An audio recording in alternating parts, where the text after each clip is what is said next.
It's not a typo, it actually saves you money. It's not, you're not burning cash. Okay? I'll tell you, this is also interesting in the sense that we've done this with multiple other companies as well. That when you don't have your fundamentals in place, when you don't have your why story, when you don't have your branding in place, the key reason why you're here or why you're doing what you're doing, you keep reinventing the wheel all the time. I even know a company which has been around for about 10 years. They've had 12 versions of their website. 12. I'm not kidding. 12 versions. Every time there is a new person coming on board, or if something changes, or if there's a new marketing head, suddenly they're like, oh no, this is what we are really all about. We need to change this. So in 10 years, they've had 12 different websites. So each time you're burning cash, each time you're actually reinventing the wheel and redoing everything, and you will continue to do so because you have nothing to hold on to. Right? I'll also tell you one more point in terms of how this helped Dream a Dream as well in terms of saving money.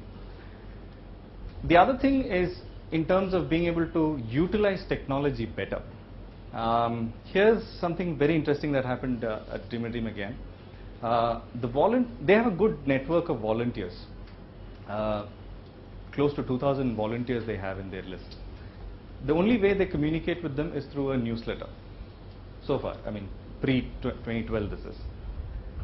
Now, they have no clue how many read it, how many of this directly goes into trash or spam, how many even react to it, because they don't get any response. So there is a volunteer engagement team that spoke to us and said, how can we make this newsletter a little more interactive? People read, people respond.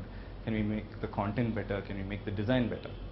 Now again, the typical thing would have been to redo the newsletter and say, let's make it really cool and have brilliant design and brilliant content so people will respond. But we took one step back and said, what is it that we can do differently to be able to enable this for them? Now we realized while we were working with Dream a Dream that they're a very fun organization, extremely fun. I mean, the employees have a good time. They're all there, very passionate people. I'm sure most NGOs are, but they have a lot of fun while doing their work. Now, volunteers who are part of the system also are there because of that aspect.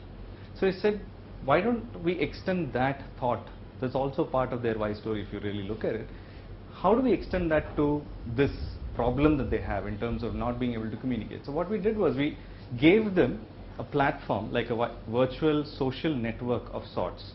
We created. So there is a dreamadream.me that they have, which is restricted. Only volunteers have access to it, which is just like Facebook, right? You can update your pictures. This is kind of how it looks inside. You may not be able to log into this because it's only restricted to their employees. So you can update your status, pictures, videos, whatever.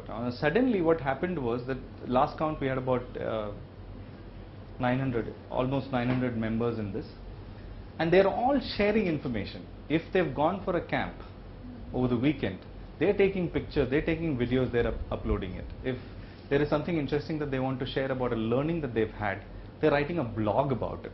Now the newsletter is suddenly transformed into a two-way. In fact, content is being generated by the volunteers themselves and not the organization. So the whole thing has changed and it's become a lot more engaging and